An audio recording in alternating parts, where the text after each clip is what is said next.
I'm gonna teach you the 7 best negotiation tactics Harvard uses to win every time. Number 5 is gonna change how you think about arguments forever. Ever been in an argument, job interview, or even at McDonald's where you just knew you lost before you opened your mouth? Strategy 1: ask, don't attack. Most people see negotiation as a boxing match, ready to rumble and throw punches. Wrong. Negotiation is chess, my friends. It's about strategy, planning ahead, and thinking several moves ahead. This means you shouldn't be all hot and bothered and swinging wildly. Instead, keep your cool and go into every conversation armed with questions. Questions disarm people. They make the other party feel heard and valued. Plus, you gain information without coming off as aggressive. Let me break it down for you. For example, imagine you're working overtime every day, putting in extra effort, and you decide it's time to ask for a raise. Instead of going in guns blazing, firing off statements like, "I deserve a raise because I work hard," which can sound self-centered and a bit whiny, right? Harvard teaches you to ask questions that help you better understand the company's perspective and allow you to frame your request in a way that benefits both you and the company. Something along the lines of, "Hey, I've been working really hard on this project and I'm excited to continue contributing to the team's goals. Could you help me understand what the company's priorities are right now? What would be the most impactful thing I could do to contribute to those goals and potentially earn that raise?" By asking instead of attacking, you show intelligence and maturity. You become someone who genuinely wants to understand different perspectives. And guess what? People love talking about themselves. So, by asking the right questions, you steer the conversation to the things that matter most to them. Soon enough, you'll be working together to find common ground and hopefully reach an agreement. Everyone wins. Strategy 2: anchor the conversation. Have you ever been in a situation where you couldn't agree on a price? Here's a quick story. I was buying a used car and the seller kept changing the price depending on who he thought he was talking to. And the worst part, he had no idea how much I was willing to pay. That's called anchoring. Anchoring is all about setting the starting point for a negotiation. It's the first number, idea, or image that gets put out there, and it has a sneaky way of influencing how others see the entire deal. For example, if I were selling a car and I wanted to sell it for $8,000, I'd casually mention to potential buyers that I am looking to get at least $10,000 for it. Even though I'm willing to settle for $8,000, that first number I mentioned, $10,000, anchors the conversation. So now anything I say seems much smaller in comparison. And that includes my actual asking price. The same goes for almost everything else you negotiate. If you want to make a smaller ask seem reasonable, start with a bigger one. Anchor first, then you control the game. So whether you're dealing with a stubborn salesperson, a business partner, or a friend, remember the power of anchoring. Throw out that first offer, even if it's way too high or too low. Watch how it frames the entire deal. Strategy 3: silence is golden. Silence, especially in negotiations, can be awkward and uncomfortable. So naturally, most of us want to fill it with words.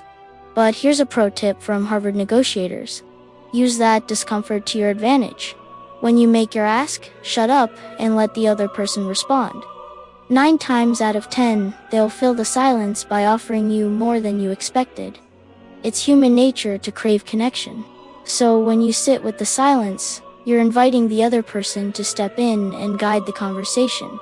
It gives them a sense of control, which feels good, and they'll often take that opportunity to lead with an offer. Remember, you're not just saving time by not having to ask for more, you're letting the other person frame the deal in terms that are favorable to you. So next time you're negotiating, embrace the silence. Don't be afraid to let it linger. Trust me, it can be a powerful tool in your negotiation arsenal. Strategy 4: dig deeper to find the real why. One of the biggest blunders during a negotiation is focusing on surface-level differences. Harvard teaches you to dig deeper to find the root cause of any disagreement. Think of it as peeling back the layers of an onion. At the core, most arguments aren't really about what you think they're about. Let me explain. Say you're renting an apartment and your landlord won't allow you to have a pet. Sure, you can argue back, but chances are you won't win that battle.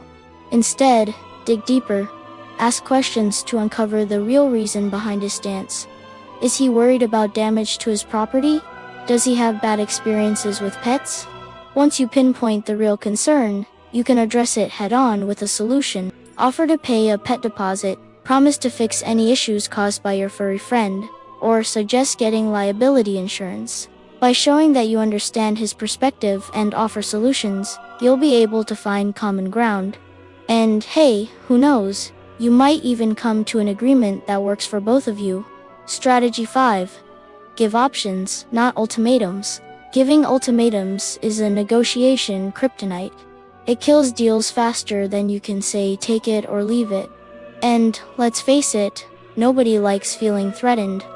That's why option-based framing is a secret weapon taught by Harvard, instead of saying, do this or else, which is a surefire way to end a negotiation. You present 2 or more ways something can be beneficial to both parties. You're not dictating terms, you're helping the other person see the bigger picture. For example, let's say you want your boss to approve some time off. Instead of threatening, if you don't approve my leave, I'll quit, you calmly say, I'd really appreciate it if you could approve my leave. It would help me recharge and come back even more productive. Of course, if it's not possible, let's discuss other options to help me manage my workload more effectively. See the difference? You're not just stating your demands, you're engaging in a collaborative way. Plus, offering alternatives shows flexibility and a willingness to find common ground. Who wouldn't want to work with that? Strategy 6. Build relationships before you need them. A lot of people treat negotiation like a battle. They only show up when they need something, and they're ready to fight tooth and nail to get it.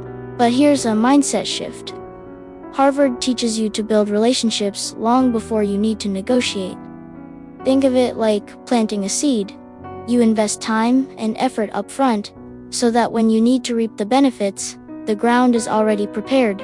It's all about creating connections, establishing trust, and understanding the other person's needs. For example, if you're new to a workplace and you haven't built relationships with your colleagues yet, it'll be tough to get them on board with your ideas.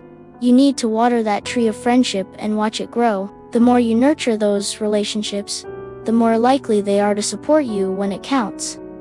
Remember, people say yes more often to people they like and trust. So start building those connections now. You never know when you might need them. Strategy 7. Know when to walk away. The most unexpected and powerful strategy from Harvard, knowing when to walk away. It's counterintuitive, but sometimes ending a negotiation can be the smartest move. This is called knowing your BETNA, which stands for Best Alternative to a Negotiated Agreement. In simple terms, it's your plan B. Think of it as your safety net. You only use it when you can't reach an agreement that meets your needs. Knowing you have a solid alternative gives you the confidence to say no to bad deals. For example, let's say you're buying a car. You've found one you love, but the seller keeps refusing to budge on the price. You've reached your limit and they're not willing to meet you in the middle. It's time to activate your BATNA. You politely tell the seller you won't be able to purchase the car and you walk away. If you have other options lined up or you're prepared to keep searching, you're not left hanging. You've got your backup plan. Walking away doesn't mean you're giving up. It means you're investing in yourself. You're saying, I won't settle for less than what I deserve. By mastering this skill, you'll never again feel pressured into accepting an offer that doesn't work for you. And there you have it, my friends.